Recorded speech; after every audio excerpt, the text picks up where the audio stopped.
Nous sommes à Sokolka, en Pologne, petite ville de 20 000 habitants, le 12 octobre 2008. Ce dimanche matin, dans l'église Saint-Antoine de Padoue, la messe de 8h30 est célébrée par le jeune prêtre Père Filip Zdrodowski. Il est aidé, pour la distribution de la communion, par le Père Jacek Ingilewicz. Une des fidèles qui reçoit la communion remarque une hostie par terre, qu'un des prêtres a dû faire tomber quelques instants avant qu'elle n'arrive. Sans dire un mot, la dame touche la jambe du Père Jacek et, d'un regard, lui montre la marche sur laquelle se trouve l'hostie. Le prêtre la ramasse, mais comme elle est sale, il décide de ne pas la consommer, mais plutôt de l'immerger dans l'eau du vasculum, un petit récipient en argent utilisé pour le nettoyage des mains et qui était déjà sur l'autel. L'hostie est ensuite déplacée dans un grand vase en verre le même jour et placée dans le coffre-fort de la sacristie. La sacristie, c'est une pièce à côté de l'église où les prêtres se préparent et où sont rangés les objets utilisés pendant la messe. Bon, et là vous connaissez le refrain, vous vous doutez de la suite. Une semaine après, le 19 octobre, la sacristine, c'est-à-dire celle qui s'occupe de la sacristie, donc de tous les objets de l'église, sœur Julia Duboczka, ouvre le coffre-fort. Elle s'attend à ce que l'hostie se soit dissoute dans l'eau. Elle regarde dans le vase, dont l'eau est restée parfaitement claire, mais est extrêmement surprise de constater qu'une partie de l'hostie ne s'est pas encore dissoute et est partiellement recouverte d'un solide caillot rouge sanglant, ressemblant à une tache de sang de 1 sur 1,5 cm.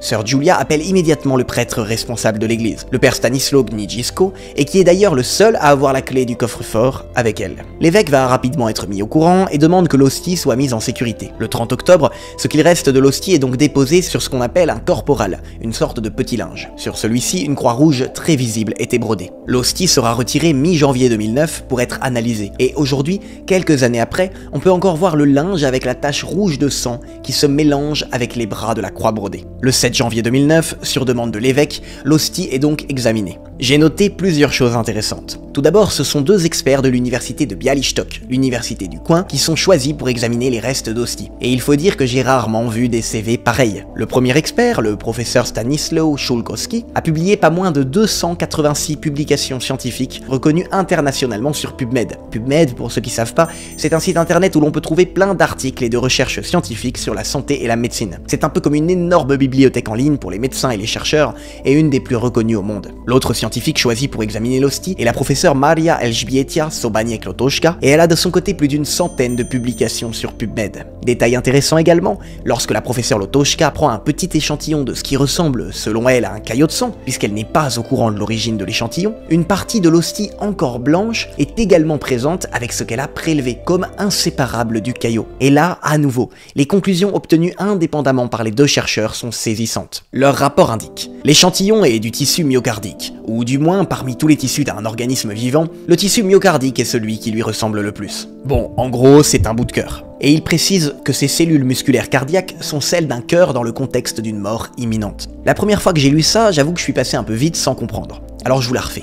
On ne parle pas d'un cœur d'une personne qui serait décédée, mais bien d'un cœur vivant en agonie. J'ai voulu que cette vidéo ne soit pas trop technique, donc je vous passe l'explication scientifique de cela. Mais pour ceux qui veulent en savoir plus, de toute façon, la majorité des sources de ce que je vous ai raconté dans cette vidéo provient de l'enquête d'un cardiologue, Franco Serafini, qui s'est penché sur les miracles eucharistiques et a écrit un livre, A Cardiologist Examines Jesus. La version française devrait sortir bientôt. Je vous mets tous les liens en description. Une autre chose est incroyable dans ce miracle de Sokolka, c'est que les fibres myocardiques, c'est-à-dire le bout de cœur humain, et la substance de l'hostie de pain, c'est-à-dire concrètement juste de la farine de blé et de l'eau, je rappelle, étaient en contact l'une avec l'autre de manière inexplicable, comme intriquée. Le degré élevé d'interpénétration intime et microscopique entre les deux substances est remarquable et tout simplement irréalisable par tout type d'instrument conçu par l'homme et disponible actuellement. C'est en tout cas ce qu'a souligné la professeure Lotoszka, pour qui ce fut un argument démontrant l'impossibilité que cet échantillon ait été créé par l'homme. Enfin, comme pour Buenos Aires ou Tixla, la simple conservation de l'hostie et du bout de cœur dans de l'eau après tant de temps est inexplicable. Allez, on avance encore de 5 ans.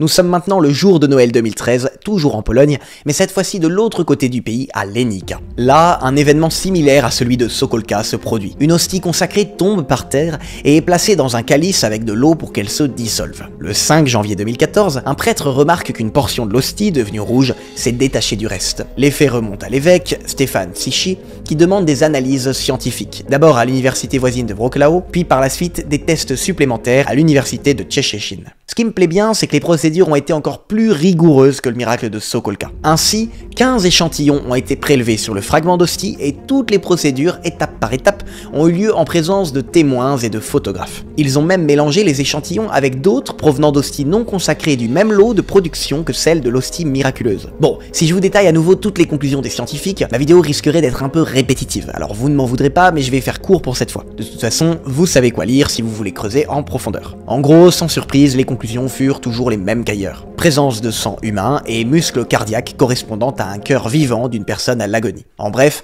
en tout point inexplicable, incompréhensible. Aujourd'hui, les restes de l'hostie ont été placés comme à Sokolka sur un linge corporel. En plus de Buenos Aires, Tixla, Sokolka et Lenica, on a encore eu des hosties qui ont saigné à Guadalajara, au Mexique, en 2013.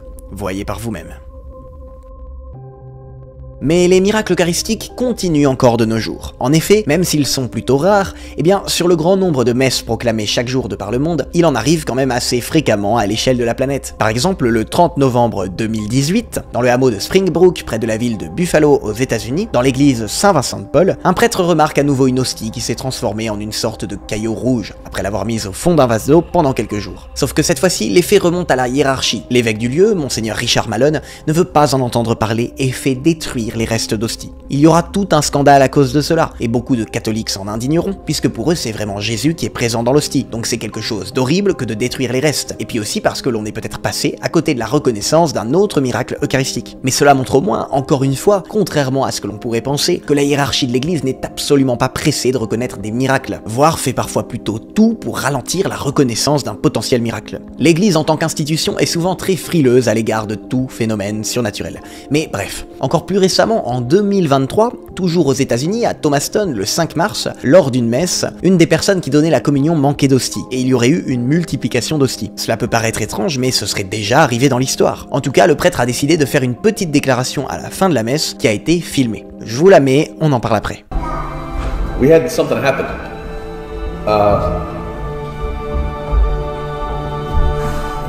It's hard to say, actually. It's God provides. And it's funny how God provides. And sometimes it comes in a weird way, in a mystical way, in a strange way. And one of our Eucharistic ministers was running out of hosts. And yet they didn't. And suddenly there was more hosts in the ciborium. Just God duplicated himself in the ciborium. It's God provides. It's strange how God does that.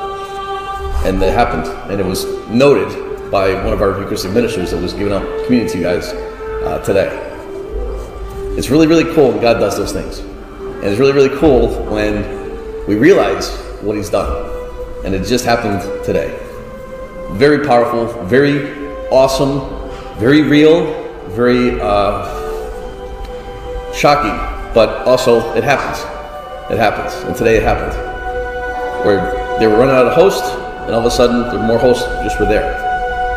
So today, not only do we have the miracle of the Eucharist, we actually had a bigger miracle. It's pretty cool. Bon, comme vous le voyez, c'est sûr on a moins de preuves tangibles que pour certains autres miracles que je vous ai présentés précédemment. Mais encore une fois, il faut se demander quelle raison aurait ce prêtre de mentir. D'autant plus qu'il devra rendre des comptes à sa hiérarchie, et que, nous l'avons vu, certains évêques sont très méfiants envers le surnaturel. Ainsi, il sait qu'il risque de lourdes sanctions s'il raconte n'importe quoi. Enfin, dernier exemple, le plus récent que j'ai trouvé au moment où je réalise cette vidéo, puisqu'il aurait eu lieu en mars 2024, à Shumukedima, en Inde. Tout ce que je dis s'appuie sur une interview du prêtre de l'église, le père Johnson Vadakapuratan, donc là encore restons prudents, il n'y a pas encore eu d'enquête officielle. Tout commence il y a quelques mois donc, lors d'une messe. Au moment de la communion, une femme est repartie avec une hostie consacrée, ce qui est normalement formellement interdit, il faut la consommer sur place et devant le prêtre. Mais discrètement, elle a réussi à repartir avec. Une fois arrivée chez elle, elle commence à s'en vouloir, elle a des problèmes de conscience, elle en parle alors avec une amie catholique qui lui conseille effectivement de rendre immédiatement l'hostie à l'église. Elle contacte alors une religieuse qui récupère l'hostie et la remet au père Johnson. Comme d'habitude, suivant la procédure habituelle pour les hosties qui n'ont pas été communiées normalement, celui-ci place l'hostie dans de l'eau pour qu'elle se dissolve. Habituellement, cela ne prend que quelques jours, mais après ce délai, l'hostie est toujours intacte. Le prêtre décide d'attendre encore quelques jours, mais l'hostie ne montre toujours aucun signe de dissolution. Le 24 mars 2024,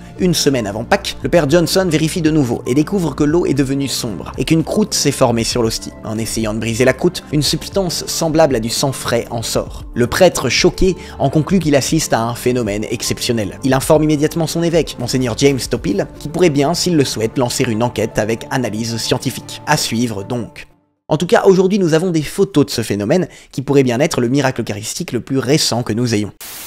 En fait, non. J'avais terminé d'enregistrer cette vidéo, et là on est quelques mois après, vous voyez, je suis dans mon nouveau studio, mais il y a eu un nouveau miracle eucharistique encore plus récent, il y a à peine quelques semaines, dont il fallait que je vous parle. C'était le samedi 10 août 2024 à la paroisse San Joaquín de Bogota en Colombie. Là, 300 personnes ont assisté à un temps d'adoration du Saint-Sacrement présidé par le père Rouvel Zuluaga Agustino, et regardez ce qu'il s'est passé au moment où le prêtre est entré avec le Saint-Sacrement pour le déposer sur l'autel. L'hostie, située au centre de l'ostensoir, s'est mise à battre intensément comme un cœur qui bat. Un fidèle a spontanément pu filmer la scène. On voit clairement l'hostie battre. Le père Zuluaga, très ému, s'est mis à pleurer. Et pendant de nombreuses minutes, les 300 participants ont pu voir le miracle. Nombreux sont ceux qui en ont pleuré d'émotion.